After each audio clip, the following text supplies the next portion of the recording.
What is up, you beautiful people? Welcome back to the Built on Bitcoin podcast, where we're covering everything going on in the Stacks ecosystem.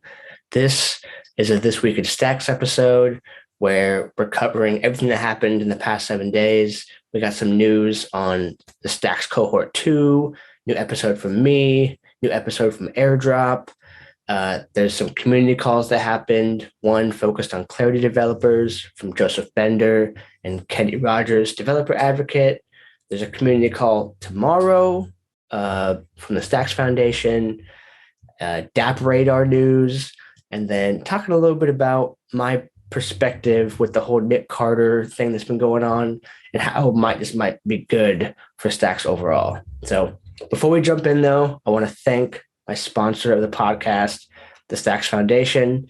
And, I've been here for a year and I feel like there's no better time than right now to be building on Stacks. And especially if you've been on the fence about learning Clarity, whether you're a dev in Web 2 or you know some Solidity or you're fresh, there's no better time than right now to be able to put your head down, focus, and build something, because there's a lot of shifts going on in the crypto space, and it seems pretty damn likely that it's going to move to more Bitcoin focused over the next year or two, and Stacks seems primed to take advantage of that. So if you are curious about learning Clarity, you want to go further, the best place to start is start.stacks.org. They put this page together to take you from step one, you're an absolute beginner, learn the very, very basics. You don't know anything about coding, to step 5, where you're doing ninja moves and maybe applying for a grant and building something.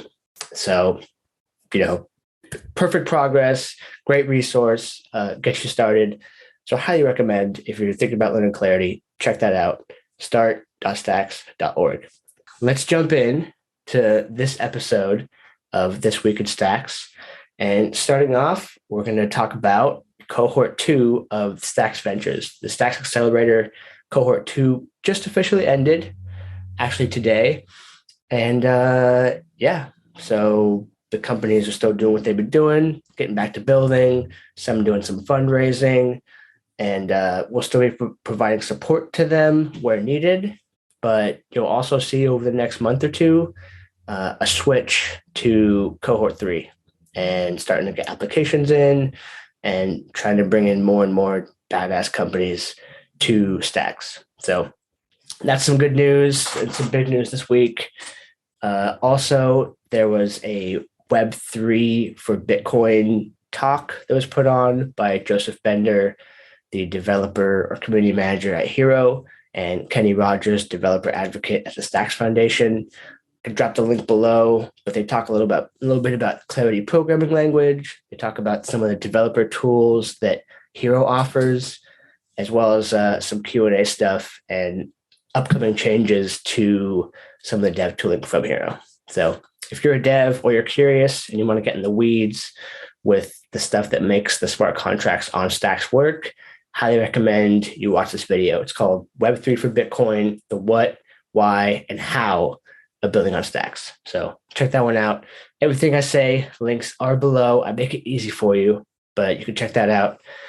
Next up, I just released a new video. So since I got the sponsorship from the Stacks Foundation, I'm going harder on content. And so I'm now releasing 3 videos a week. Mondays will be a topic deep dive. Wednesdays will be This Week in Stacks.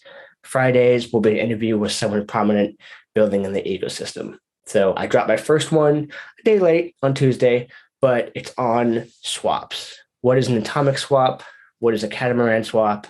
And what is a submarine swap? These are different things that you'll use when you're trying to bridge and trade assets on blockchains. The basics of a swap is just to exchange assets. And the problem is that without certain services and infrastructure being built, when you're trading, someone has to go first. So if I want to trade, 2 NFTs for 40 stacks to Maddie Stacks, one of us has to send that transaction first and then hope that the person is trustworthy. And so with different swap techniques, you can put someone in the middle that's just code, and they'll make sure that both sides are doing what they're supposed to. And then when the time is right and everything is good, they can open up the escrow and send off the assets properly.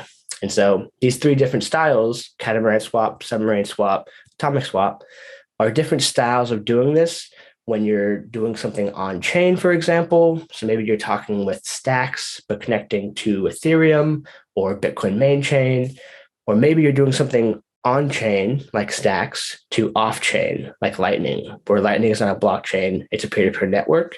And so they don't talk in the same way.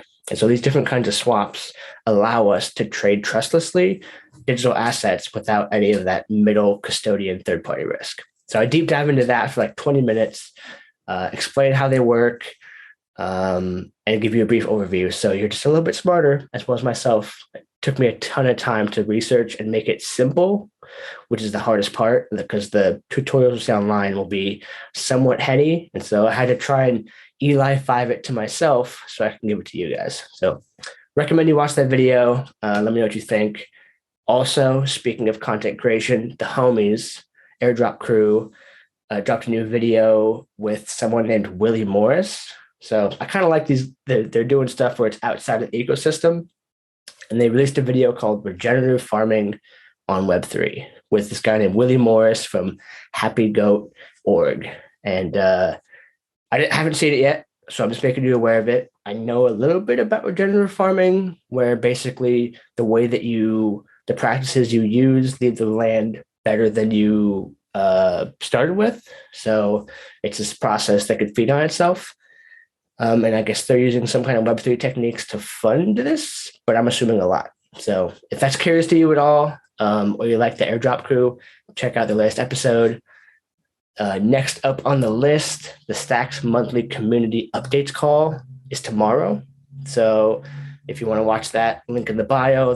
There's also always a replay, but this is a good way to sit down for an hour and get a good pulse of what's coming down the pipeline and what's happened, kind of more in the weeds, but talking directly to some of the founders and the movers and shakers on what's coming down the pipeline. So super good to watch that call if you want to stay tapped in. And that is tomorrow. All right, last two things. DappRadar, which is an application that aggregates different data and then displays it for you so you can track it.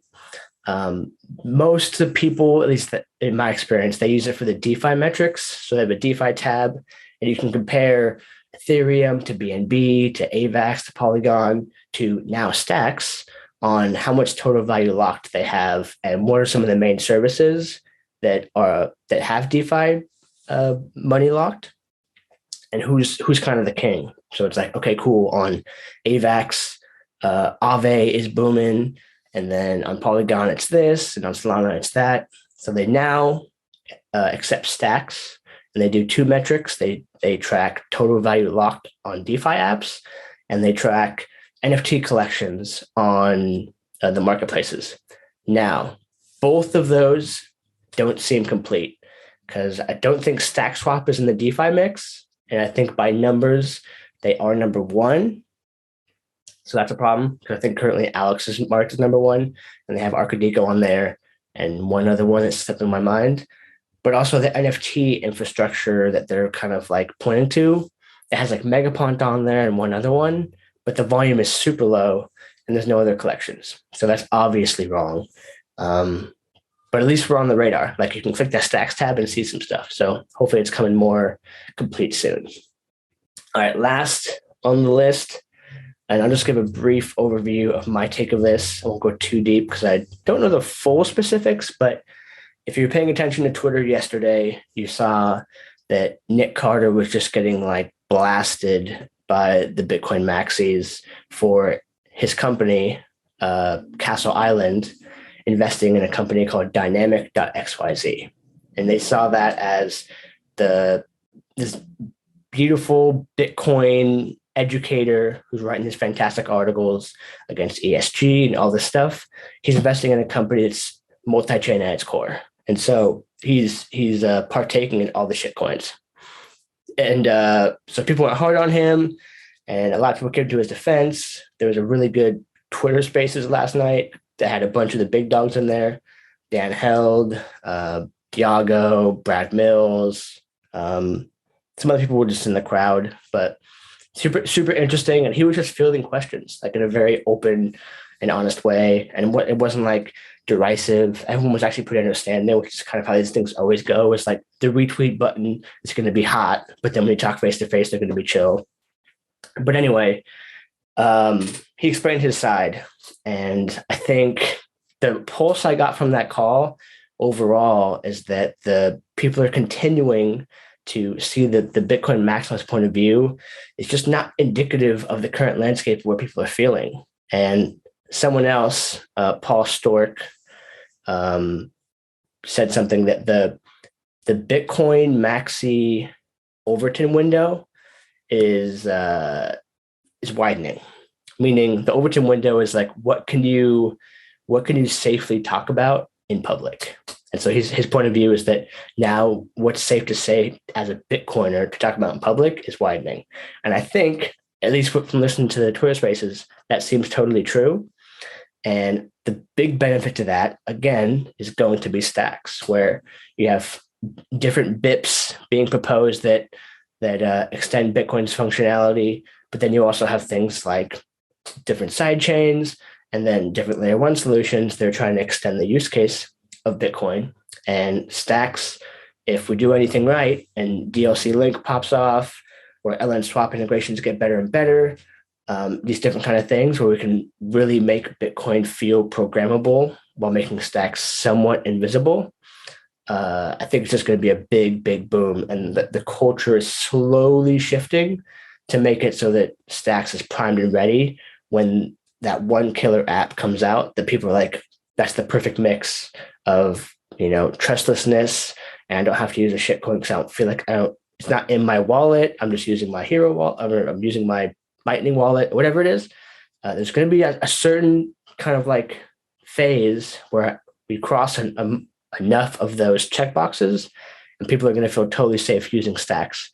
That's my point of view. I think I'm just watching and observing the different dialogues and this kind of as an outsider while I do my stacks thing. And it seems to be switching. That Overton window is changing. And the more you talk about it, and the more people can understand how stacks is built, why it's built that way, and is it worth it to give it a shot? Do you think it feels safe and good for Bitcoin? People are going to start trickling in more and more until they reach a certain threshold. So in a year, maybe two, it wouldn't shock me if stacks has that Solana moment where it goes from, sub whatevers to top 10. So that's my point of view, kind of using one more data point of the Nic Carter thing, where this is ultimately good for stacks because the culture of what it means to be a Bitcoiner, it's always changing. And I think the Bitcoiners are changing. So that's it for this week. I hope you enjoyed it. As always, I'm your humble host, Jake Blockchain. You can find me on Twitter at that same name. And I'll see you guys in the next episode. Peace.